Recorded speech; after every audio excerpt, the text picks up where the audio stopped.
Yeah, so when I got diagnosed, when you get diagnosed, they have to do a series of tests.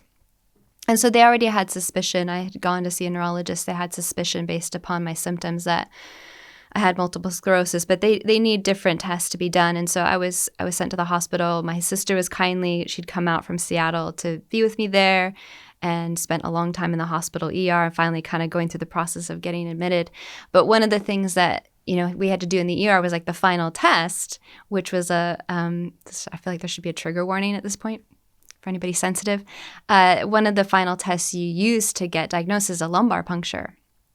And so, I wasn't looking forward to the lumbar puncture, as I don't think most people would be. My sister and I were there waiting for the physician to come and do this. And so there's a attending physician that came in, kind of like the main doctor, and a doctor who is like an intern. And so the main attending physician said, we're going to be performing this procedure on you today. This is Dr. So-and-so. He's an intern here. He's going to be performing your lumbar puncture. And I'm like, okay, great. Yeah, okay. Yeah, sure. And they're chatting like, okay, so we'll be back in just a few minutes to do the procedure. And so they stepped out, and in the ER, there isn't like walls per se. It hadn't been admitted to the main hospital yet, so it's kind of like just curtains. And so they'd stepped just outside, and they were talking through the procedure. My sister and I were listening, and it became quite clear that this intern had never done a lumbar puncture before. Like, I was going to be his first lumbar puncture. I'm sure he's practiced on, I don't know how they practice, maybe like dummies or something. Anyway, but I was going to be the first live person that he'd done a lumbar puncture on. And so him and the attending physician were kind of going through it. My sister and I can hear the whole thing. They're like watching a YouTube video. They're going through the procedure. And it's becoming very clear to her and I, this is the first time. Can you explain what a lumbar puncture is? Does anyone really want to know? Okay, so for people anywhere who's listening to this, just feel free to cover your ears if you don't want to hear this. So it's where they take a very long, hollow needle and they go through your spine into your spinal cord. And then they get it in position, and then they have to wait for your cerebral spinal fluid to flow out of the needle and fill this vial. And then they check it. They do all these tests on your spinal fluid, basically. And how long is the wait? So in my case, once the needle was in, it takes about 20 minutes to fill the vial. It depends on, it's like sap from a tree, right? Yeah. Anyway, it's a little bit like that. It's a little bit like getting sap from a tree. So so they come back in, and, I have to assume a position where you're sitting upright, and then the doctor's behind. And my kind sister, she was so brave. She was like, okay, you can hold my hand if you need to. And I realized, because she was being very calm, right? She's holding my hand. She's like, you can squeeze my hand. And I realized she was squeezing my hand really hard. And she has this she's very calm, but her eyes were like saucers. I could see her eyes. She was like, she couldn't have these eyes like saucers. And I realized she was nervous. And then quite quickly I realized that this intern was very nervous, like the man doing the procedure for the first time. And the attending physician is trying to kind of encourage him, but not cue me off too much to this intern's, let's say, not having done this before. And so at first, I started doing prayers to Buddha Tara. So in the Buddhist tradition, there's a female Buddha named Tara. She's a female Buddha of wisdom who's known to be very swift. So I was like, okay, I'm just going to pray to Tara, because Tara is about being swift. I thought, okay, let's just get this done fast. And, just trying to kind of focus on that. And then just as I became kind of more relaxed, I started to think about this meditation we do in Buddhism called equalizing and exchanging self with others. And I started to just sort of want to get my mind off myself, because I realized that the more focused I was on myself, the more nervous I was getting, as everyone else in the room felt nervous.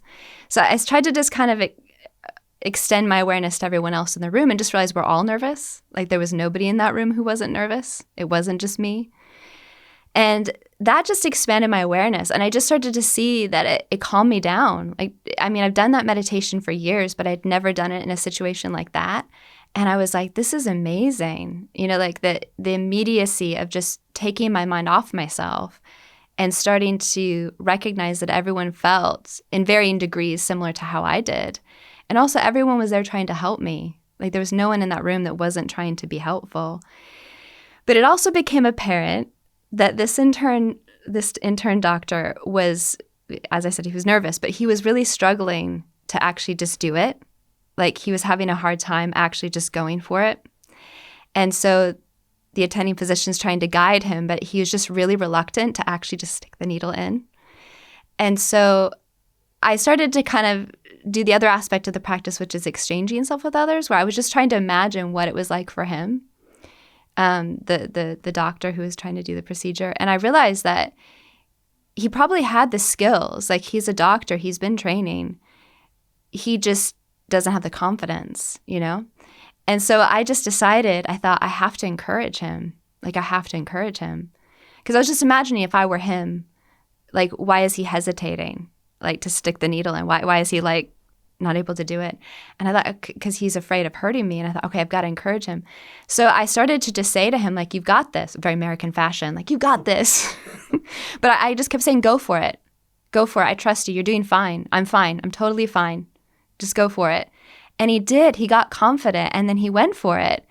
And then he was able to kind of click into that kind of training he had. And he started to be able to kind of, you know, confidently say, okay, so now I'm doing this and now we have to wait and I'm going to be still. You have to be still. Then he got into the mode of like guiding the procedure.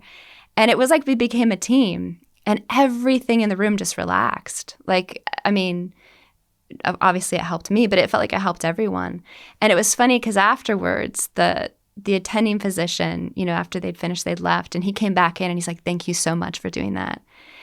And afterwards I got admitted. I was there for about a week in the hospital, and that intern, he'd come and visit me anytime he was on call. It's like we had this little bond. And anytime I go into the office to see the main doctor I see, if he's on call, he'll come and stop in and say hi. It's like we have this little bond because I was his first lumbar puncture. But to me, I think the thing that I really was blown away by was the power of those meditations in a real life situation that I think not just me, most people would find kind of nerve-wracking. And, you know, I'd done that meditation for years, but I think I'd never seen how powerful it could be in a moment like that, where the circumstances aren't ideal for meditation. You know, you're in a hospital, there's noise, there's activity, everyone's nervous, but that was exactly what I needed. And it felt like I gained a new faith in that practice, and that it's a really powerful medicine, equalizing and exchanging self with others.